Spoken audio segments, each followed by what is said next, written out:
The tension surrounding Prince Andrew has begun to thicken into something darker, something heavier, something that stretches far beyond old scandals and familiar accusations. It is no longer about what happened years ago in private rooms or distant mansions. It is about what may come next. The unease inside the palace is no longer rooted in protecting the monarchy's image from past mistakes, but in preventing a storm that could expose the monarchy's present. Those close to the situation say Andrew has become a wild card, someone who feels abandoned, cornered, and stripped of everything except the memories he holds. Memories that include conversations, deals, introductions, and names that have never been spoken publicly. It is those memories, not the scandals everyone already knows, that keep palace insiders awake at night. Because a man with nothing left to lose becomes a man capable of detonating everything around him. For decades, Andrew moved through elite circles with a sense of entitlement and invincibility. He believed his status insulated him, protected him, even gave him leverage. And for a long time, it did. But the machinery of the monarchy has a ruthless logic. When a piece becomes too risky, too unpredictable, it is not punished. It is isolated. And that is what has happened now. His removal from public life was carefully orchestrated, not to restore dignity, but to contain damage. Yet containment only works when the target accepts silence. Andrew has not. He feels targeted, sidelined, and replaced. He feels his daughters have been dragged into the line of fire not because of their actions, but because of his refusal to quietly disappear. And that resentment is what makes this chapter so volatile. Beatrice and Eugenie have suddenly found themselves at the center of something they never publicly signed up for. The once protected princesses, shielded under the image of harmless socialites, are now being pulled into the shadows of their father's unraveling story. The press has begun digging into their connections, their financial arrangements, their longtime affiliations with friends and benefactors who once orbited the same elite circles as their parents. What had long been dismissed as harmless privilege is now being re-examined under a harsher light. Even their charity work, long celebrated as wholesome, is beginning to raise questions about funding and influence. None of this is coincidental. The slow drip of scrutiny signals a shift in strategy. When a throne needs to control a man, it threatens the only people he would burn for. Andrew is discovering that silence is no longer a choice he makes. It is a demand he must obey. This entire unraveling leads back to the web of connections built decades earlier, when Sarah Ferguson and Ghislaine Maxwell ruled the social landscapes of New York and London. They were more than friends. They were power brokers, gatekeepers, conduits into worlds that mixed glamour, politics, wealth, and something far more sinister. Through them, Andrew entered circles filled with billionaires, financiers, and people who understood influence as currency. That world, with all its secrets and insinuations, shaped the trajectory of Andrew's downfall long before the public ever saw it. Ghislaine's habit of keeping emails, photos, messages, and travel logs was well known among insiders.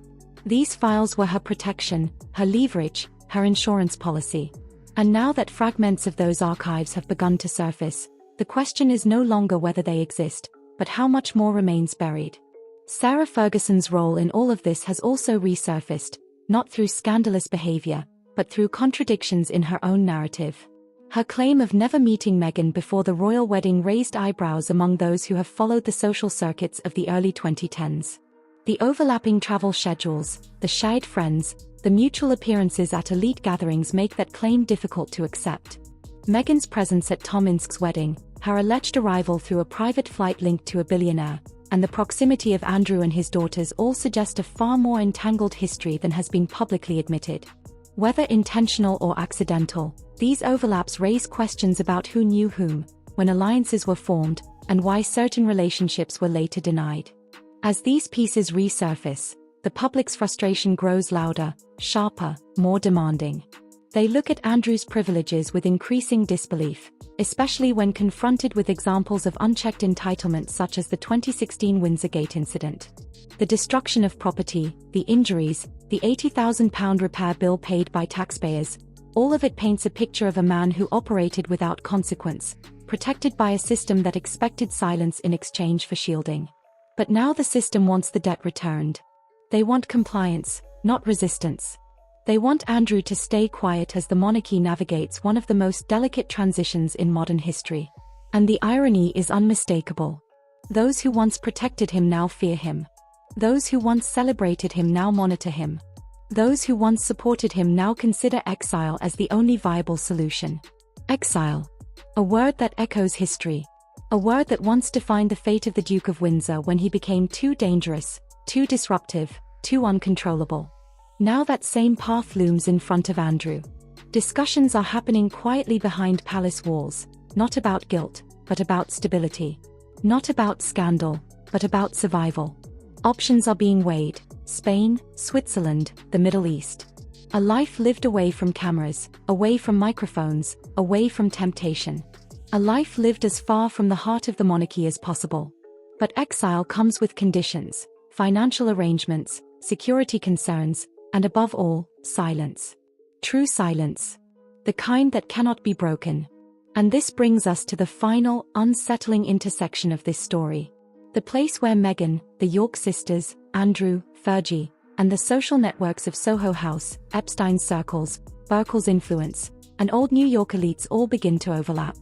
The connections are not clean. They are not conspiratorial. They are simply present.